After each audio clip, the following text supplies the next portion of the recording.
प्यारा ॿारो, बाजी गुलबनू जी तरफ़ां तव्हां सभिनी खे भलीकार। तव्हां ॿुधी रहिया आहियो दिलचस्प अखाणियूं। अचो त अॼु जी अखाणी ॿुधूं ऐं लुत्फ़ अंदोज़ थियूं।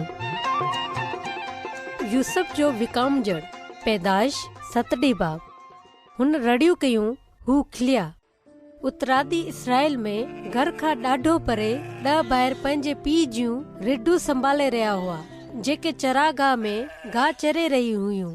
उन्हनि जो नंढो भाउ सां हसद रखण उन्हनि खे भड़काए रहियो हो। ख्वाब ॾिसंदड़ यूसुफ अॼुकल्ह छा करे रहियो आहे? खुदा उनखे साफ़ साफ़ ॿुधायो आहे त हू हिकु मशहूर माण्हू थींदो ऐं असांखे हुनखे सजदो करणो पवंदो। मूं अॼु ताईं अहिड़ी मज़ाया ॻाल्हि कॾहिं न ॿुधी आहे। मूंखे अञा ताईं उन ख़ूबसूरत कुर्ते जो साड़ आहे जेको बाबा उनखे वठी ॾिनो आहे। हल हुन बारे में ॻाल्हि करणु बंदि कयो। उन सां पाण खे सिर्फ़ मायूसी थिए थी। रिढनि लाइ साओ गाह वधीक ज़रूरी आहे। घर ते पीउ पंहिंजे पुटनि बाबति सोची रहियो हो। यूसुफ, मूंखे तुंहिंजे भाइरनि जी फिकर थी रही आहे। छा उहे ठीकु ऐं महफ़ूज़ हूंदा? थी सघे थो त जंगली जानवरनि रिढनि ते हमिलो कयो हुजे। इन्ही वटि वञ ऐं ॾिस त हू ठीकु आहिनि। यूसुफ खे इहो 5 भेरा ॿुधाइण जी ज़रूरत न हुई त उनखे छा करणो आहे। बिना के इनकार जे उन जल्दी सां ईअं कयो। यूसुफ खे तमामु घणा मील सफ़र करणो हो। उन जे ॿाहिरनि उनखे परे खां ॾिसी वरितो। ॾिसो, हू अची रहियो आहे, ख्वाब ॾिसंदड़। अरे भाइरो, हलो उनखे मारी छॾियो। ईअं न कजो, हिन खां चङो आहे त उनखे खूह में उछली छॾियो। रूपन जेको सभ खां वॾो भाउ हो, हू उन जो ज़मीर हुन खे मलामत करण लॻो। हू पंहिंजे भाउ खे बचाइण चाहींदो हो। यूसुफ वेझो पहुतो। हुन खे उन्हनि जे ख़तरनाक मनसूबनि बाबति कुझु बि ख़बर न हुई।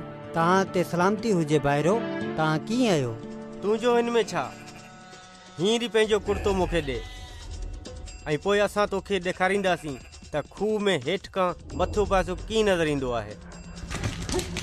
ना, मूंखे वञण ॾियो। छा मूं कॾहिं को ग़लति कमु कयो आहे? सुठी ॻाल्हि ही थी, खूह में बिल्कुलु बि पाणी मौजूदु न हो, पर हू एतिरो ऊनो हो जो यूसुफ पाण चढ़ी उन में न निकिरी सघे। बचायो, मूंखे हितां ॿाहिरि कढियो, मदद कयो, मां ॿाहिरि निकिरणु चाहियां थो। छा तव्हां मुंहिंजी आवाज़ ॿुधो था? बचायो। उन जे ॿाहिरनि मुंहुं चाढ़ियो ऐं छांव में वेही कुझु खाधो पीतो। ओचितो उठनि जो काफ़िलो उते अची पहुतो। वापारी पंहिंजो माल खणी मिस्र वञी रहिया हुआ। मुंहिंजे ज़हन में हिकु ख़्यालु आयो आहे, हलो यूसुफ खे विकिणे छॾूं। यहूदा, ज़बरदस्त ख़्यालु आहे। पोइ असांखे हुन मां छुटकारो मिली वेंदो ऐं पैसा पाण में विराई वठंदासीं।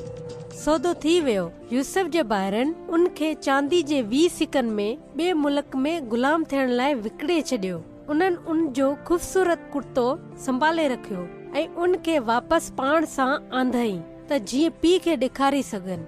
उन ते रत लॻल हो। बाबा, असांखे ही मिलियो आहे। छा ही यूसुफ जो कुर्तो न आहे?